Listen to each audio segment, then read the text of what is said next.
An eyewear brand almost never dies. It goes quiet. The shelf space shrinks. The ads stop. One day you notice you haven't seen the name in years, and you assume somebody, somewhere, shut it down. Usually, nobody did.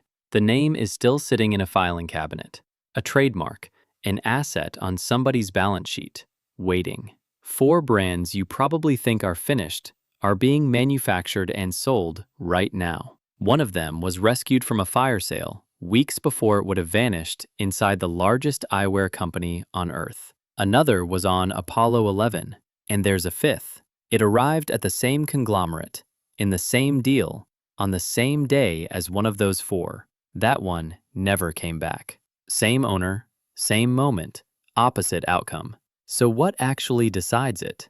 Vuarnet, 1998. Jeff Bridges spends most of The Big Lebowski in a pair. Alain Delon wore them in 1969. Daniel Craig wore them promoting a Bond film in 2015. If you pictured French sunglasses in the 80s, you pictured these. Then they went quiet. Not a crash, a slow bleed. Over 30 years. The eyewear business was doing close to 50 million euros in 1989. By the mid-2000s, it was doing 10 to 15. In America, the brand had almost completely disappeared. Not reduced, not niche, gone from the shelf. Here's the part that decided its future. By then, Vuarnet was owned by a British investment fund, which had picked it up through the Alain Mickley Group. In November 2012, Mickley was sold to Luxottica. Vuarnet should have gone with it, folded into the giant's portfolio like Ray-Ban and Persol and Oakley before it.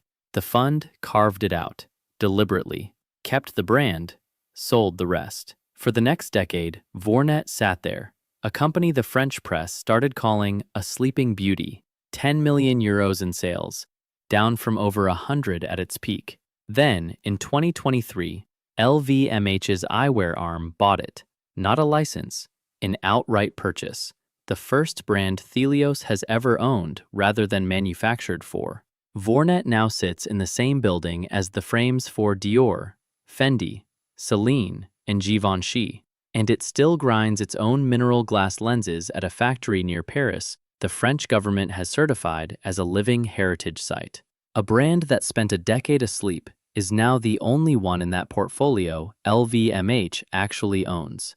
American Optical, July 1969. Every member of the Apollo 11 crew carried a pair of AO sunglasses to the moon. Small correction, because it matters. They didn't wear them on the surface. Walking on the moon meant a pressurized helmet with a gold-plated visor. The sunglasses were survival gear, packed for the possibility of landing somewhere brutal on the way home. NASA had been putting AO frames in those kits since Gemini 4. They still went to the moon and back. And the most famous surviving pair, the one in the Smithsonian, belonged to Michael Collins.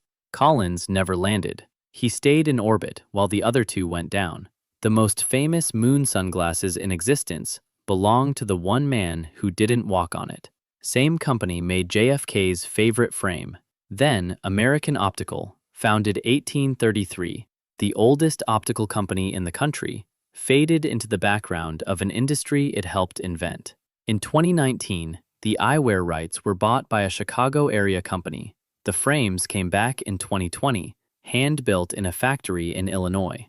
This past March, they released a limited run of 999 pairs in the same silhouette the astronauts carried.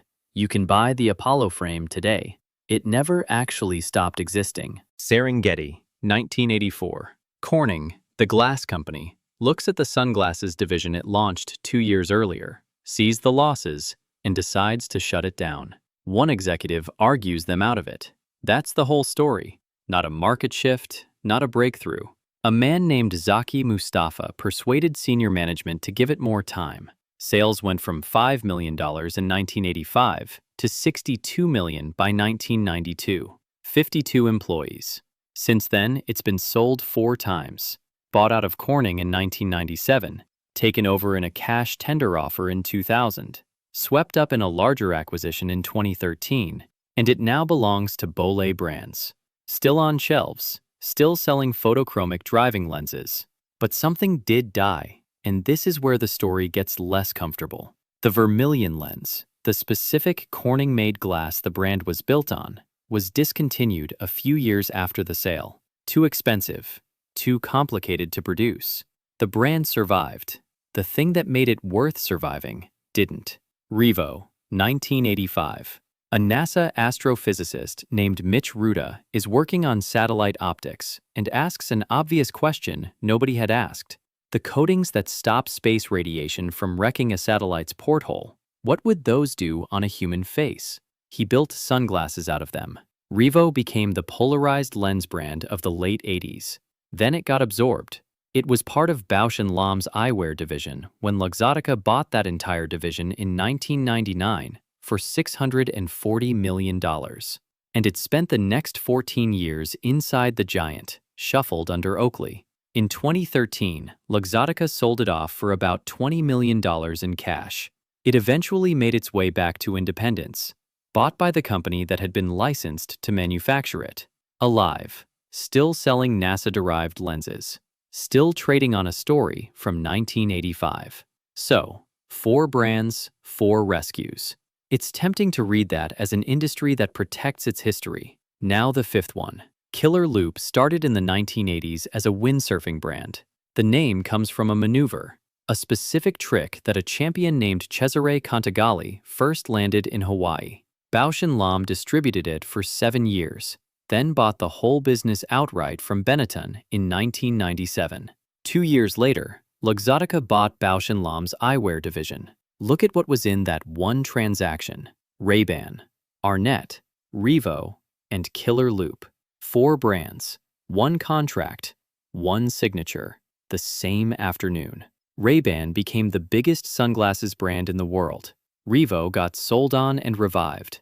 Vuarnet is still in production. Killer Loop was never brought back. And it wasn't lost, or abandoned, or tangled up in some ownership dispute.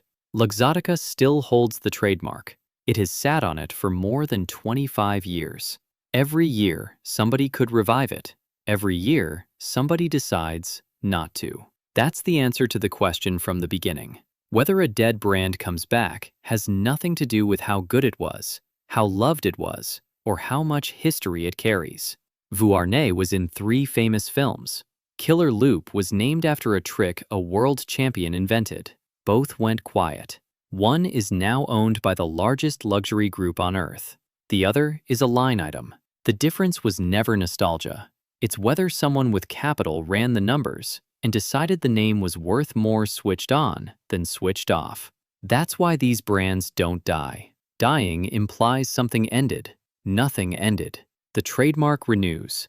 The asset sits on a balance sheet, and the brand waits, sometimes 20 years, for a person you'll never hear about to decide it's worth reviving. 4 of them got that decision.